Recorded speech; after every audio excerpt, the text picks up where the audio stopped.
আকৃতি দিয়েছেন, কিন্তু এই মাটি থেকেই সৃষ্টি। আল্লাহ পাক আমাকে আপনাকে বেদানা খাওয়াইতেছেন, কিন্তু মাটির সুরত পাল্টায়। আমরা যখন প্রাইমারি স্কুলে পড়তাম, স্কুলে খেলা হইতো, মেলা, আমরা মেলার মধ্যে খেলা হয়েছে, খেলার মধ্যে এক লোক ম্যাজিক দেখায়, ম্যাজিক দেখাইতে গিয়ে তিনি দেখলাম আপনার ডাক দিল একজন মুলা নিয়ে আসেন, মুলা দিয়ে আসে গজা বানাইছে। কি বানাইছে? গজা বানাইছে।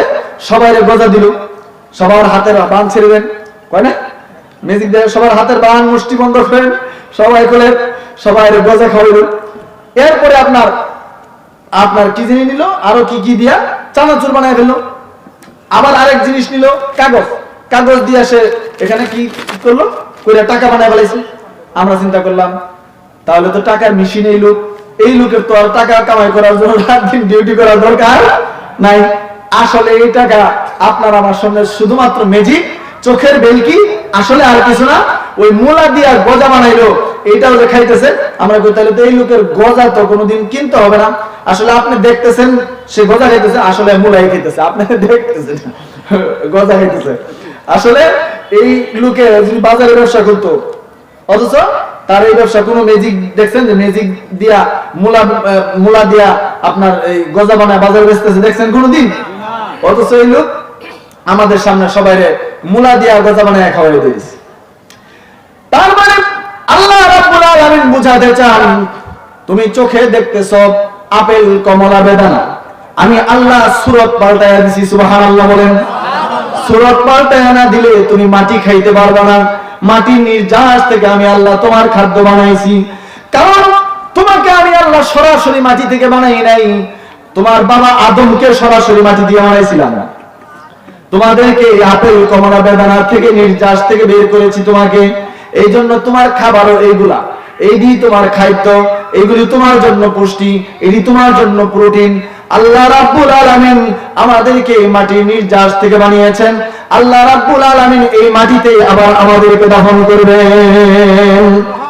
যেখান থেকে সৃষ্টি সেখানেই দাফন। মিনহা খালাকনাকুম ওয়া ফিহা নুঈদুকুম ওয়া মিনহা নুখরিজুকুম তারাতান উখরা। পারেন না এটা? অনেকেই পারে। মিনহা খালাকনাকুম, যে মাটি থেকে তোমাকে সৃষ্টি, ওয়া ফিহা নুঈদুকুম, এই মাটিতেই তোমাকে আবার যেতে হবে, ওয়া মিনহা নুখরিজুকুম তারাতান উখরা, দ্বিতীয়বার আবার এখান থেকে তোমাকে বের করব। কোন দিন? হাসরের দিন, কিয়ামতের দিন আবার তোমাকে সেই মাটি থেকে বের হইতে হবে। মুফাসসিরিনে কেরাম বলে যেখান থেকে তোমাকে সৃষ্টি করা হয়েছে তোমার দাফনটাও সেখানে হবে। ভাইয়ারা আমার, মানুষের মৃত্যু নাই, মানুষের এই ইন্তেকাল, মানুষ মারা গেলে আমরা বলি ইন্তেকাল, মানুষের মরণ নাই। মানুষ আসলে মূলত একটা স্থান পরিবর্তন করে। এখান থেকে আমি যাবো আলমে বরজখে, কবরের জগতে। মারা আছে গরু, ছাগলের, সব প্রাণী, যত প্রাণী আছে, আমরা বলি কুল্লু নাফসিন যায়িকাতুল মাউত, মৃত্যুর স্বাদ সবাইকে আস্বাদন করতে হবে। কিন্তু আসলে মানুষ স্থান পরিবর্তন করে। আল্লাহ রাব্বুল আলামিনের কাছে তার স্থান পরিবর্তন হচ্ছে, সে আল্লাহর কাছে যাবে, তার হিসাব আছে, নিকাশ আছে, তার জন্য হিসাব নিকাশের আয়োজন রয়ে গেছে হাসরের মাঠে। কিন্তু এই দুনিয়ার জগৎ থেকে সে আলমে বরজখে, কবর জগতে থাকবে। ঠিক কিনা বলেন? সেখানে থাকতে হবে 40,000 বছর কবরের জগতে। এই যে স্থান পরিবর্তন হয়ে জন্য আমরা বলি অমুক তো গতকাল রাত 10টায় ইন্তেকাল করিয়াছেন, মারা গেছেন। কেন? কি কয়? ইন্তেকাল। উলামায়ে কেরাম আছেন এখানে, ইন্তেকাল শব্দের অর্থ হলো স্থান পাল্টানো, স্থান পরিবর্তন করা, মারা যাওয়া। আমরা মনে করি মরে গেলে বুঝি সব শেষ, মরে গেলে সব শেষ। আপনার দুনিয়ার যতদিন আপনি আছেন ততদিন আপনার চোখ, আসল প্রকৃত চোখ বন্ধ আছে। দুনিয়ার যতদিন আছেন আসলে আসল চোখ আপনার আমার বন্ধ। আপনারা বলেন কি উল্টা কথা বলতেছেন? আমরা যে চোখ খোলা, দুনিয়ার জীবনে যতদিন আছি ততদিন আমাদের চোখ দিয়ে শুধু সামনে এই দুনিয়াতে যা আছে তা দেখি। কিন্তু আপনার মৃত্যুর সঙ্গে সঙ্গে দুনিয়ার চোখ বন্ধ হবে, কিন্তু আখিরাতের চোখ খুলে যাবে। দুনিয়ার চোখ বন্ধ, এবার পরকালের চোখ আপনার খুলে গেল। এখন আপনি সব দেখতে পাবেন। কবর আযাব দেখবেন, জান্নাত জাহান্নাম দেখবেন। আপনার শরীরের সাথে 19 জন ফেরেশতা নিয়োজিত আছে আপনার বডিগার্ড হিসেবে। দেখেন নাই কোনদিন? দেখছেন? আমি দেখছি না। কিরামান কাতিবিন ফেরেশতা আছে না নাই? আছে। দেখছেন? কিন্তু সাহাবায়ে কেরাম বলে, ইয়া রাসূলুল্লাহ, ইয়া হাবিবাল্লাহ, আল্লাহর নবীর সঙ্গে তারা থাকতে থাকতে এমন বেলায়েত অর্জন করেছিলেন, আল্লাহর এতটাই সান্নিধ্য অর্জন করেছিলেন, তাসাউফের এমন শক্তি তারা অর্জন করেছিলেন যে সাহাবায়ে কেরাম দুই কাঁধের ফেরেশতারা যে তাদের আমলনামার কাগজের পৃষ্ঠা উল্টায়, আমলনামার পৃষ্ঠা উল্টায় আল্লাহর নবীকে তারা জানালেন, ইয়া রাসূলুল্লাহ, ইয়া হাবিবাল্লাহ, আমার কিরামান কাতিবিন ফেরেশতা আমার পৃষ্ঠা যখন উল্টায় আমি তখন আমার কানে তাদের পৃষ্ঠা উল্টানোর আওয়াজ শুনতে পাই। কেমন কান? ওই কানের পাওয়ার অনেক বেশি না? অনেক বেশি। এই চোখটা খুলে যাবে মৃত্যুর সাথে সাথে। আপনার আমার সঙ্গে 19 জন ফেরেশতা আছে। 19 জন ফেরেশতা বিসমিল্লাহির রহমানির রহিমের মধ্যে আছে, বিসমিল্লাহর মধ্যে আছে 19টা হরফ। জাহান্নামের মধ্যে ফেরেশতা আছে 19টা, 19 এর একটা গুরুত্ব আছে আলাদা। আমাদের সঙ্গে আল্লাহ রাব্বুল আলামিন 19 জন ফেরেশতা দিয়েছেন। এগুলি আপনার আমাকে ঘুমাইলে পরে কান দিয়া যেন পোকা না ঢুকে যায়, সাপ বিচ্ছু এগুলো যেন কান দিয়া না ঢুকে যায়। আল্লাহ পাক ঘুমের মধ্যে আপনাকে ফেরেশতা দিয়া পাহারা দেন। আপনি দুই ঠ্যাঙ্গের উপর ভর দিয়া দৌড় মারেন, আপনাকে আরেকজন ধাক্কা দিয়ে ফেলতে পারে না। আপনি মনে করেন আপনার দুই ঠ্যাঙ্গের জোর বলে না, আমি আল্লাহর জোর তোমার ফেরেশতা দিয়ে আমি বডিগার্ড হিসাবে রেখে দিছি, তোমার ধাক্কা দিয়ে ফেলতে পারবে না। এইভাবে বডিগার্ড 19 জন ফেরেশতা মৃত্যুর সময় যখন ঘনিয়ে আসবে, মৃত্যুর সময় ঘনে আসলে পরে আল্লাহ রাব্বুল আলামিন যখন দুনিয়ার চোখ বন্ধ করে আখিরাতের চোখটা খুলে দিবেন, তখন আপনার সঙ্গে আপনার মালাকুল মউত ফেরেশতা যখন আপনার সামনে হাজির হবে, তখন আপনি যদি নেককার হন, বদকার হন, নেককার হইলে পরে আপনার জাহান্নামের জান্নাতের রহমতের ফেরেশতারা মালাকুল মউত শুধু আজরাইল ফেরেশতা একা আসে না, তার সঙ্গে আরো অনেক ফেরেশতা আছে আপনাকে নেওয়ার জন্য। আর যদি বদকার হয় তাহলে জাহান্নামের ফেরেশতারাও পাশে আসে, আর সঙ্গে সঙ্গে আপনার সামনে আয়েশা তারাও হাজিরা দিবে, যারা আপনার সঙ্গে 19 জন ফেরেশতা যারা আপনার বডিগার্ড হিসাবে দেহরক্ষী হিসাবে ছিল, তারাও আপনার সামনে এসে হাজির হয়ে বলবে, তোমার সঙ্গে আমরা দুনিয়ার জীবনে তোমার বন্ধু ছিলাম। হাজির হবে। কেমন বলবে? কোরআন শরীফে আল্লাহ বলেন, যখন আপনার মৃত্যু হবে, মৃত্যুর সময় রহমতের ফেরেশতারা কি বলবে? নাহনু আউলিয়াউকুম ফিল হায়াতিদ দুনিয়া ওয়া ফিল আখিরাহ। আল্লাহু আকবার।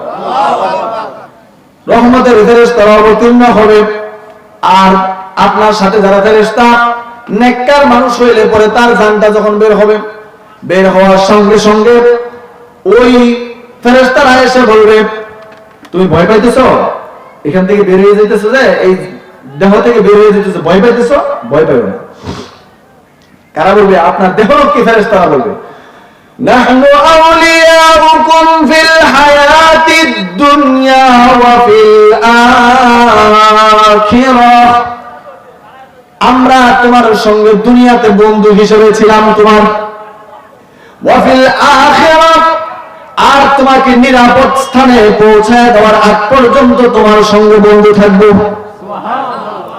ভয় পাবেন। কি করবেন? সান্ত্বনা দিবে তারা। ওই যে মালাকুল ফেরেশতা যখন জানটা বের করে নিয়ে আসবে, তারা তো জান্নাতের পোশাক নিয়ে আসছে তার রূহটাকে পেঁচায় নেওয়ার জন্য, এই সময় তারা বলবে, তুমি ভয় পাও না। কি বলবে তারা? ভয় পাও না। লা তাখাফু, এখানে আল্লাহ বলেন যে তারা সান্ত্বনা দিবে। যখন তারা বলবে তুমি ভয় পাও না এবং পরকালের ব্যাপারে চিন্তিত হলো না, পেরেশান হলো না, তোমাকে নিরাপদ স্থানে পৌঁছায় দেওয়ার জন্য যতক্ষণ লাগবে ততক্ষণ তোমার সঙ্গে থাকবো। কারণ কবরের জগতে যাচ্ছ, এটা তো এক অন্ধকার জগৎ, সেখানে ভয় লাগবে, সেখানেও আমরা তোমার বডিগার্ড হিসেবে থাকবো। সুবহানাল্লাহ বলেন। আর আল্লাহ পাকের পক্ষ থেকে যখন তারা আপনার সামনে, ওই সময় সব, আমি মূল কথা রইল, আপনারা তখন ওই যে বডিগার্ড ফেরেশতাদেরকে দেখতে পাবেন। দুনিয়ার চোখ তখন বন্ধ, আখিরাতের চোখ খোলা হয়ে যাবে। সেই দিনটা আমাদের সামনে না পিছনে? সামনে। সুতরাং সেই দিনের জন্য, পরকালের জন্য কার কতদিন বাকি আছে কে বলতে পারবেন? কেউ না। 90 বছরের মুরব্বী মানুষ, তিনিও নিরাপদে আছেন যে আমার এখনো মরার সময় হয়েছে না, আর বহু দিন বাকি আছে। 20 বছরের যিনি যুবক, তিনি ভাবতেছেন আমার তো মনে সময়ই হয়েছে না, মাত্র 20। সে জানে না 1 বছর পরেই তার মৃত্যু হতে পারে, যে কোনো কারণে রোড অ্যাক্সিডেন্টে তার মরণ হয়ে যেতে পারে, আগুন পানি যে কোনো দুর্ঘটনায় তার মরণ হয়ে যেতে পারে, অথবা কোনো রোগের কারণে তার মরণ হয়ে যেতে পারে। ওই বৃদ্ধ বাবাজিও সেও জানে না 90 বছরের বুড়া মানুষ তার আরো 10 বছর বাকি রাখতে পারে, সে জানে না। আল্লাহ রাব্বুল আলামিন বলে এটা আমার গোপন রাখার কারণ হলো আমি আল্লাহ এটা গোপন রেখেছি এই কারণে যাতে করে সে চিন্তিত না হয়ে যায়, পেরেশান না হয়ে যায়। কারণ সে যদি জানতে পারে তার মরটা কখন হবে, সে পেরেশান হয়ে যাবে, সে ঘাবড়ায়া যাবে, সে চিন্তায় পড়ে যাবে, দুনিয়ার জন্য কোনো কাজ কাম করতে পারবে না, কাজ কাম সব ছেড়ে দিবে। হযরত মুসা আলাইহিস সালামের যুগে মুসা আলাইহিস সালাম তুর পাহাড়ে গিয়ে মানুষের আল্লাহর সঙ্গে কথা বলতেন। এক আল্লাহর বান্দা মুসা নবীর এক উম্মত বলে, ও আল্লাহর পয়গম্বর, আপনি যে তুর পাহাড়ে যাইতেছেন, তুর পাহাড়ে গেলে পরে আপনি আল্লাহর সঙ্গে কথা বলবেন, আপনি বলবেন আমি আমার তকদিরটা জানতে চাই, আমি আমার ভবিষ্যৎটা আমি যেন আগেই জেনে যাই, আমি যেন তকদিরটা আগেই জেনে ফেলি, আমি এটা জানলে আমার মঙ্গল হবে। আল্লাহর নবী মুসা বলে ঠিক আছে, আমি আল্লাহর সঙ্গে কথা বলবো। আল্লাহর সঙ্গে কথা বলার সময় তিনি আল্লাহ তুর পাহাড়ে গিয়ে কথা বলা শুরু করলেন, কিন্তু আসার সময় মনে নাই ভুলে গেছে, কিন্তু আল্লাহ তাআলার স্মরণ আছে। মুসা নবী যখন চলে আসেন, আল্লাহ ডাক দিয়ে বলে মুসা রে, তুমি যখন আমার কাছে আসতেছিলে কেউ কোনো কিছু বলছো, আল্লাহ আমার তো একজনে বলে দিয়েছিল আপনার এক বান্দা যে এই তার তাকদীরটা সে জানতে চায়, এটা জানলে তার জন্য ভালো হবে, আমার এটা বলে দিয়েছিল। তো তাহলে তুমি তারে বলে দিও তার তাকদীরটা না জানার মধ্যেই তার জন্য মঙ্গল এবং কল্যাণ, তুমি তাকে এই সংবাদটা দিয়ে দিও। হযরত মুসা আলাইহিস সালাম যাইতেছে, আসার পথেই ওই লোক দাঁড়ানো, বলতেছে কি বলে দিয়েছে আল্লাহ? আল্লাহ তাআলা তখন বলতেছে যে আল্লাহ তাআলা বলে দিয়েছে তোমার তাকদীরটা গোপন রাখছে, এটা গোপন থাকাই ভালো, এটা প্রকাশ করা ভালো না, এটা গোপন থাকাই ভালো। এই কথা বলতেই না, আমি তো দেখতেছি জানলে আমার জন্য উপকারিতা, অতএব আপনি আমার যুক্তিতে ধরে না যে আমার তাকদীর গোপন থাকলে আমার জন্য ভালো, আপনি আল্লাহকে বলবেন আগামীকাল আবার যখন যাবেন যে না আমারটা জানাই দিলে আমার জন্য ভালো, জানাই দিলে কি ভালো। ঠিক আছে, পরের দিন আবার মুসা নবী যাওয়ার সময় আবার রাস্তা বলে দিছে।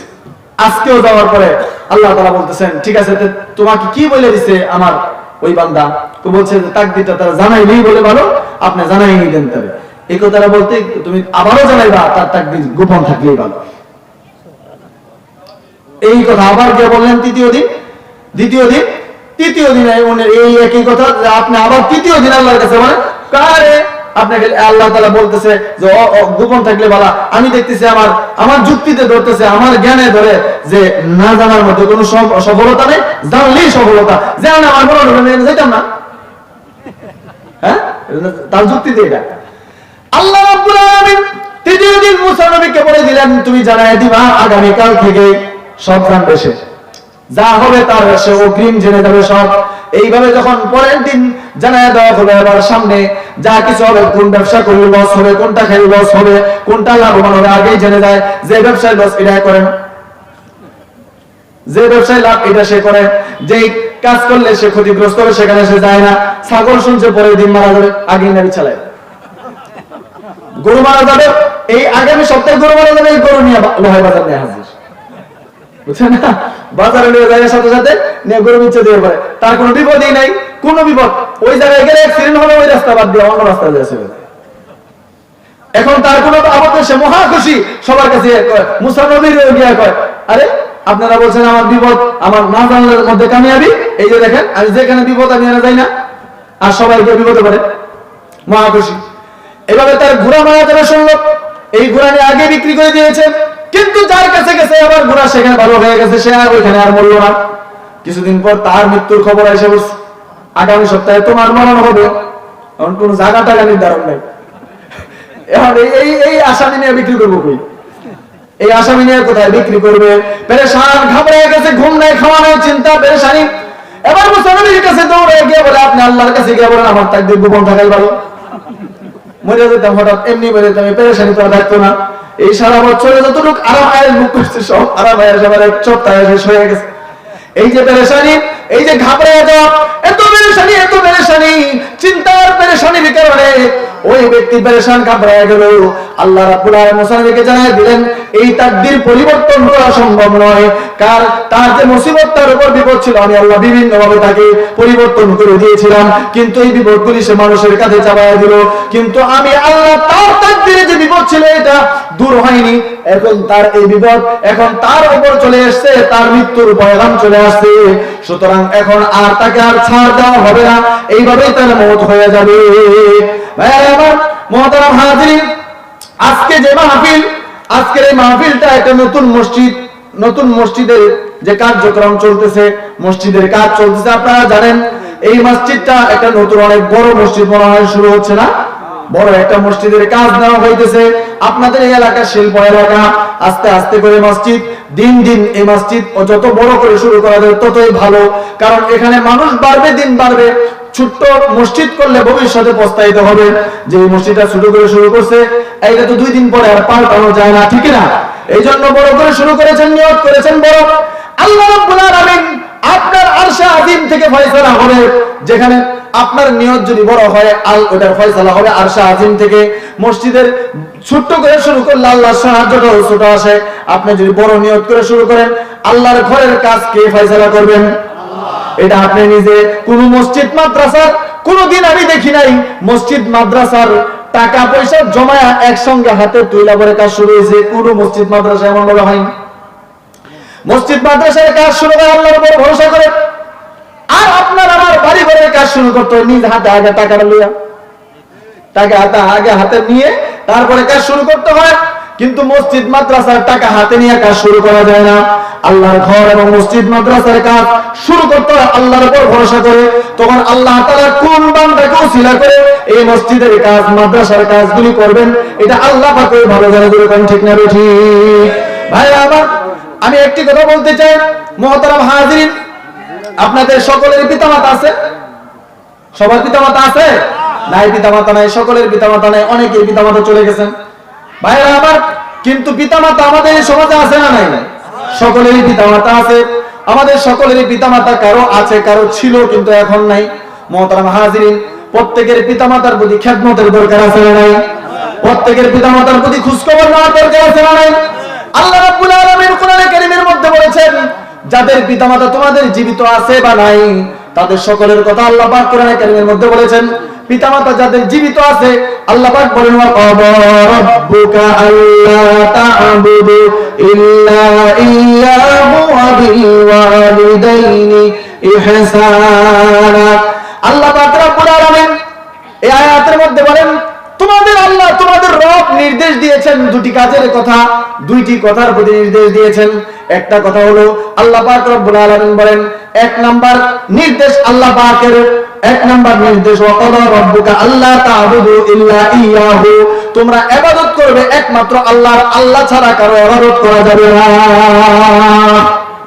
আল্লাহ ছাড়া কারো সিজদা দেওয়া যাবে না, আল্লাহ ছাড়া কারো ইবাদত করা যাবে না। আমরা আল্লাহ ছাড়া কারো ইবাদত করি? করব? মৃত্যু হতে পারে, আল্লাহ ছাড়া কাউকে ইবাদত করতে পারবো না। আল্লাহ পাকের নির্দেশ, এক নাম্বার নির্দেশ।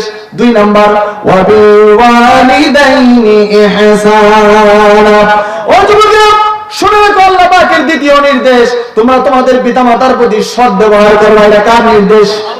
আল্লাহ পাকের ওয়াজ, আমার ওয়াজ না, আল্লাহ পাকের ওয়াজ, আল্লাহ পাকের নসিহত, আল্লাহ পাকের নির্দেশ, আদেশ। আল্লাহ পাক বলেন পিতামাতার সঙ্গে সৎ ব্যবহার করতে হবে। এটা 2 নাম্বার নির্দেশ। কিভাবে নির্দেশ? এই নির্দেশটা কিভাবে বাস্তবায়ন করবে, এটা সুন্দর করে সবিস্তারে আল্লাহ পাক উল্লেখ করেছেন। বলবো?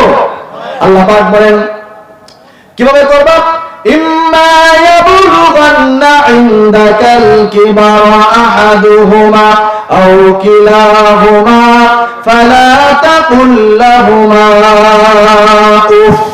আল্লাহ পাক রব্বুল আলামিন বলেন, তোমাদের পিতামাতার 2 জনের একজন যদি তোমার জীবদ্দশায় বুড়া হয়ে যায়, কি বলছে? তোমার জীবদ্দশায়, তুমি যতদিন জীবিত আছো, তোমার জীবনে যদি তোমার পিতামাতা তোমার কাছে 2 জনের একজন, 2 জনের পিতামাতা থেকে একবারে মারা যায়, 2 জনের একজন যদি তোমার কাছে বুড়া হয়, আও কিলাহুমা, অথবা দুজনই যদি বুড়া হয়ে যায়। আপনার জীবদ্দশায় আপনার পিতামাতা আপনার কাছে বুড়া হইল, বৃদ্ধ পিতামাতা আপনার তকদিরে জুটলো, তাদের খেদমত করার সৌভাগ্য আপনার হইল। আল্লাহ পাক রব্বুল আলামিন বলেন তাহলে তুমি কি করবে? এটা আল্লাহর নির্দেশ। কি করবে? ফালা তাকুল লাহুমা উফ, পিতামাতার সঙ্গে তুমি এমন আচরণ করবে না যে আচরণে পিতামাতা কষ্ট পেয়ে উফ শব্দ উচ্চারণ করবে। এমন কষ্ট দিবা না, যেমন কথা বলবা না যার কারণে পিতামাতা দুঃখ পেয়ে কি বলবে উফ। অথবা তুমি পিতামাতার কাজে কষ্ট কথায় মানুষজন বুড়া হয়ে যায়, কথা একটু কম করে না বেশি করে? হ্যাঁ, পিতামাতা বুড়া হয়ে গেছে, এই জন্য সন্তান রাগান্বিত হয়ে তার প্রতি যদি বিরক্ত হয়ে যায়, কষ্ট পায়, তাদের প্রতি কষ্ট পায়, তখন তুমি শিশুকালের কথা স্মরণ করবা। তুমি ছোটবেলায় কথা একটু কম বলতা না বেশি বলতা? দুষ্টামি কম করতা না বেশি করতা? তখন পিতামাতা যদি তোমার দুষ্টামির কারণে তোমাকে মাইরা পিটায় বাড়ি থেকে বের করে দিত, করছে? তারপরে নাই, তুমি শিশুকালের কথা স্মরণ করবে। আল্লাহ রাব্বুল আলামিন বলেন তুমি তোমার পিতামাতার সেই শিশুকালের কথা চিন্তা করবে এবং স্মরণ করবে। আল্লাহ পাক রব্বুল আলামিন বলেন ফালা তাকুল লাহুমা উফ, তুমি তাদের কাজে বিরক্ত হয়ে, কথায় বিরক্ত হয়ে উফ শব্দ উচ্চারণ করবে না। 2 নাম্বার আল্লাহ পাক রব্বুল আলামিন বলেন ফালা তাকুল লাহুমা ওয়ালা তানহারহুমা, এবং তাদেরকে ধমক দিবা না, তাদের কোনো কাজে বিরক্ত হয়ে ধমক দিবা না। মনে রাখবা তুমি বিএ পাস করতে পারো, তুমি এমএ পাস করতে পারো, ডিগ্রি পাস করতে পারো, মাস্টার ডিগ্রি পাস করতে পারো, তুমি অনেক বড় আলেম হতে পারো, অনেক বড় ডিগ্রি তোমার থাকতে পারে, তোমার পিতামাতা মূর্খ থাকতে পারে, কিন্তু তাদেরকে ধমক দেওয়া যাবে না। আল্লাহ পাকের নির্দেশ। কার নির্দেশ? আল্লাহর ওয়াজ এটা। আল্লাহ পাক রব্বুল আলামিন বলেন ফালা তাকুল লাহুমা উফিন ওয়ালা তানহারহুমা, তাহলে কি করবেন, কিভাবে কথা বলবেন? আল্লাহ পাক সেটাও শিখিয়ে দিচ্ছেন পিতামাতার সঙ্গে কিভাবে কথা বলবে। ওয়া কুল লাহুমা কাওলান কারীমা। আল্লাহু আকবার। আল্লাহ পাক বলেন তাদের সামনে যখন কথা বলবা, তাদের সঙ্গে যখন কথা বলবে তখন সম্মানজনক নম্র কথা বলতে হবে। জোরে কোন ঠিক কিনা? পিতামাতার সঙ্গে কথা বলতে হবে নম্র ভাষায় এবং সম্মানজনক কথা বলতে হবে। কোন অশালীন কথা পিতামাতার সঙ্গে বলা যাবে না, অসম্মানী কথা পিতামাতার সঙ্গে বলা যাবে না।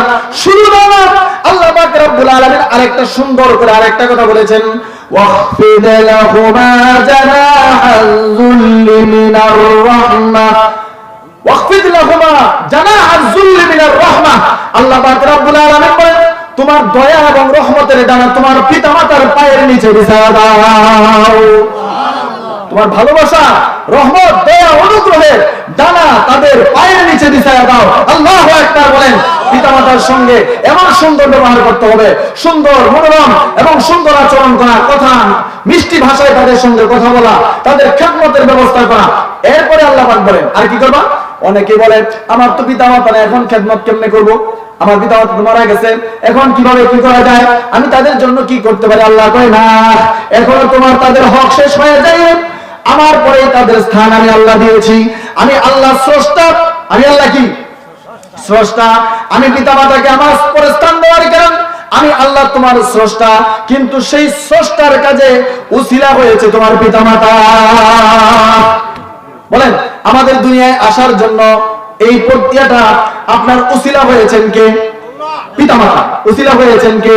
আল্লাহ ইচ্ছা করলে পিতামাতা ছাড়া দুনিয়ায় মানুষ পাঠাইতে পারতেন, যেমন আল্লাহ তাআলা আদম আলাইহিস সালামকে বানাইছেন, কিন্তু আল্লাহ তা করেন নাই। এর কারণ হলো মানুষ এই দুনিয়া ধ্বংস হয়ে যাবে যদি পিতামাতা ছাড়া এত মানুষ দুনিয়াতে পাঠাইতেন। কারণ একে অপরের সাথে ভালোবাসা থাকতো না, একে অপরের সাথে কোনো মহব্বত থাকতো না, মারামারি কাটাকাটিতে ধ্বংস হয়ে যেত। এই জন্য আল্লাহ পাক রব্বুল আলামিন কিছু মানুষকে বানিয়েছেন পিতা, কিছু মানুষকে বানিয়েছেন পিতা, কিছু মানুষকে বানিয়েছেন আল্লাহ পাক মাতা, কাউকে বানিয়েছেন সন্তান, যাতে করে বৃদ্ধ পিতামাতা যখন বুড়া হয়ে যাবে এই সন্তানরা তার পিতামাতার খেদমত করতে থাকে। এই উসিলাটা বানিয়েছেন কে? আল্লাহ পাক। আল্লাহ হলেন স্রষ্টা, কিন্তু সেই স্রষ্টার মূল উসিলা হয়েছেন পিতামাতা। এজন্য আল্লাহ পাক পিতামাতাকে আল্লাহর পরে আল্লাহ স্থান দিয়ে দিয়েছেন। আল্লাহ পাক বলেন তোমার পিতামাতার হক এখনো শেষ হয়ে যায় নাই, তোমার পিতামাতা মারা গেছে, তাই কি হয়েছে? তুমি আবার তোমার পিতামাতার জন্য আমি আল্লাহ স্পেশাল দোয়া আল্লাহ শিখাইয়া দিয়েছেন। কি দোয়া? স্পেশাল। অন্য মানুষের জন্য যে দোয়া, পুরো মুসলিম উম্মার জন্য যে দোয়া, এই দোয়া পিতামাতার জন্য নয়।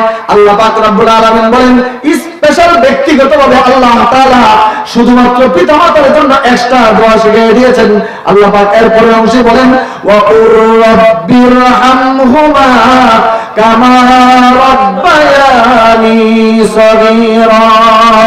ওয়া কুর রাব্বিরহামহুমা, এই দোয়ার অর্থ যে কত চমৎকার।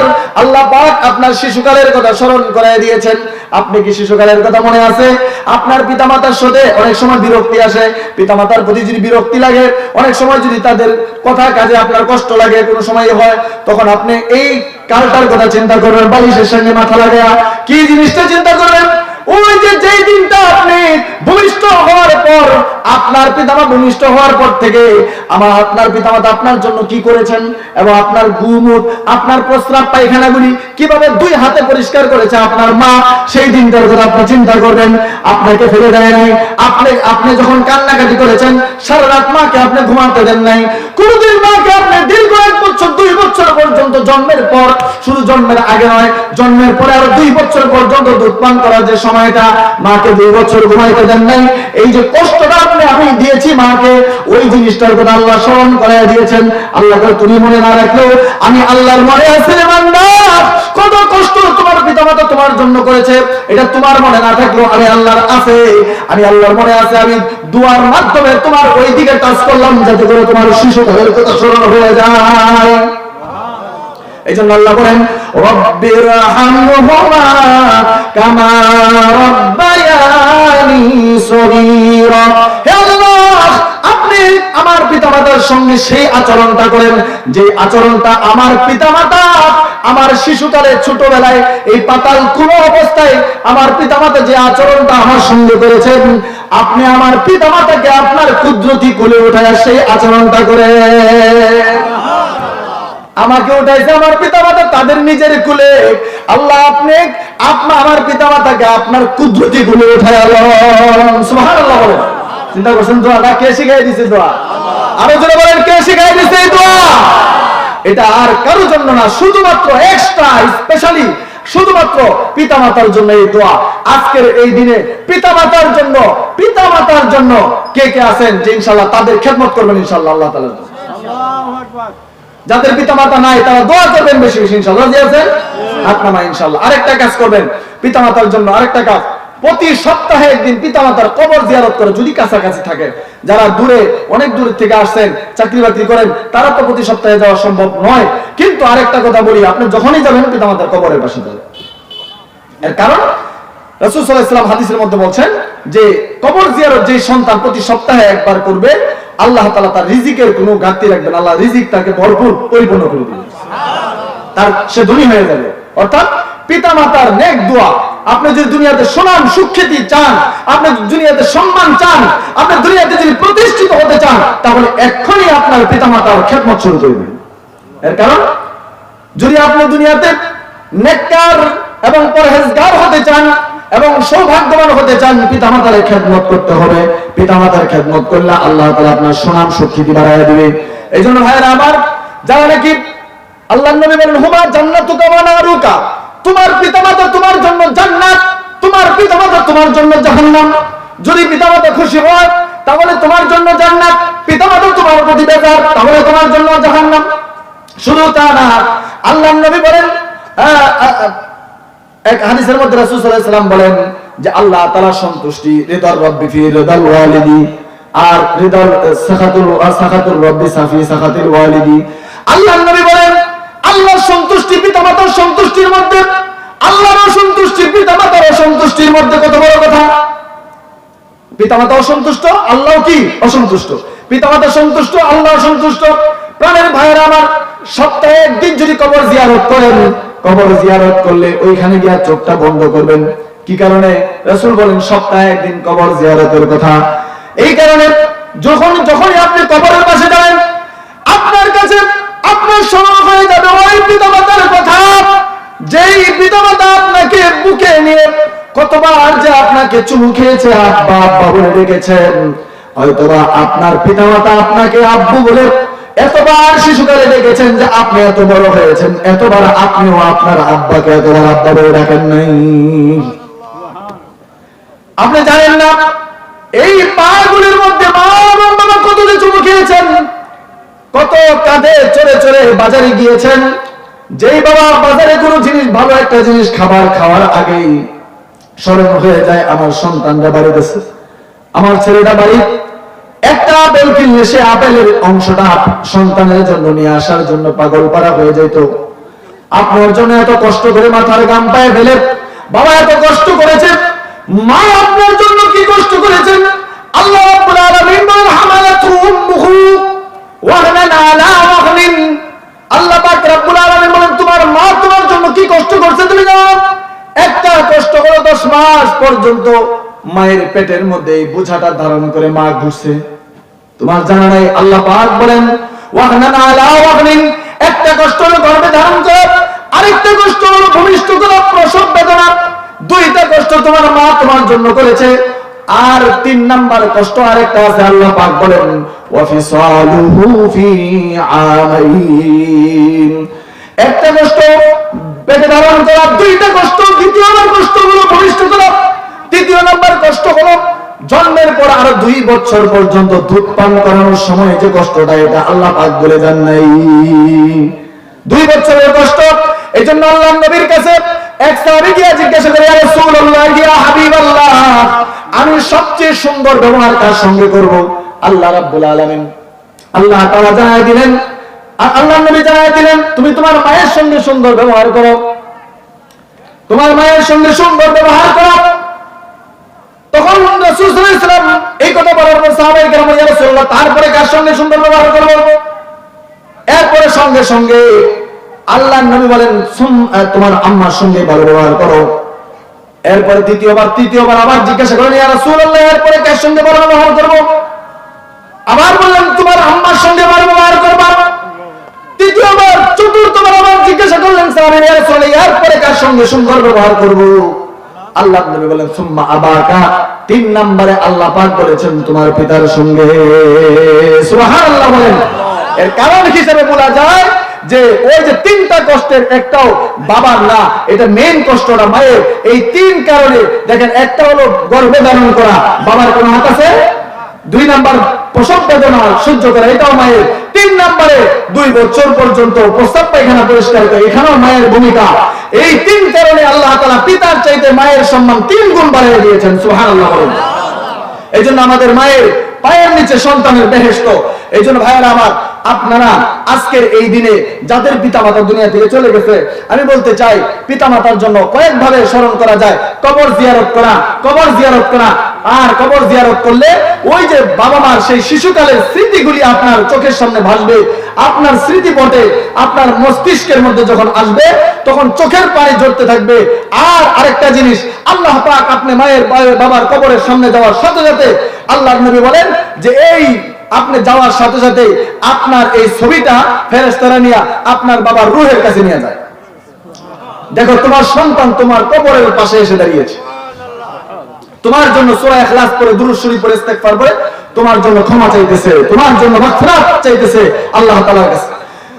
বাবা মা তখন চোখের পানি ছেড়ে দিয়া কান্দে আর বলে, চোখের পানি ছেড়ে দিয়া কান্দে, আমার সন্তান তো আমার কোনো খেদমত করতো না, আমার সন্তান তো আমার জন্য কিছুই করতো না, আজকে কিভাবে আমার কবরের পাশে আসলো? তখন বাবা খুশি হয়ে যায়, যদিও দুনিয়াতে আমার কোনো খেদমত করে নাই, কিন্তু আজকে চূড়ান্ত সময়ে আমি জাহান্নামে চলে যেতে চাচ্ছিলাম, এখন যখন আমার জন্য কিছু হাদিয়া নিয়ে আসছে, সূরা ইখলাস পড়ে কোরআন তেলাওয়াতের সওয়াব আমার জন্য পাঠিয়ে দিয়েছে, এই জন্য আমি আমার সন্তানের প্রতি খুশি হয়ে গেলাম। আল্লাহ তুমিও তাকে সম্মানিত করে দিও। ভাইরা আমার, এই জন্য পিতামাতার জন্য এই আজকের এই মাহফিলটা একটা খুশনসিবের ব্যাপার। আমি বলতে চাই, এই একটা হলো কবর জিয়ারত করে তাদের জন্য সওয়াব রেসানি করা, আরেকটা কাজ হলো তাদের জন্য কিছু সাদাকা করা, সাদাকা জারিয়া। আপনারা জানেন মানুষ যখন মারা যায়, একটা হলো দুনিয়া থেকে সব তার আমলের দরজা ইনকাতা আমালুহু, সমস্ত আমলের দরজা বন্ধ, কিন্তু ইল্লা বিসালাস, তিনটা আমলের দরজা বন্ধ হয় না, এটা কিয়ামত পর্যন্ত চালু থাকে। এর মধ্যে একটি হলো সাদাকাতুন জারিয়া, সাদাকা জারিয়া। যদি কোনো ব্যক্তি মসজিদ বানায় গেল, যখন যদি কোনো ব্যক্তি মাদ্রাসা বানায় গেল, রাস্তাঘাটের কাজ করে দিল, মানুষের জন্য পানির ব্যবস্থা করে দিল, এইগুলি হলো সাদাকা জারিয়া। কেউ যদি রাস্তার মধ্য থেকে একটা কালভার্ট করে দিল, এটাও সাদাকা জারিয়া। এই কাজগুলি যদি কোনো ব্যক্তি করে, আল্লাহর নবী বলেন এগুলি সাদাকা জারিয়া, কিয়ামত পর্যন্ত এটার সওয়াব জারি থাকে।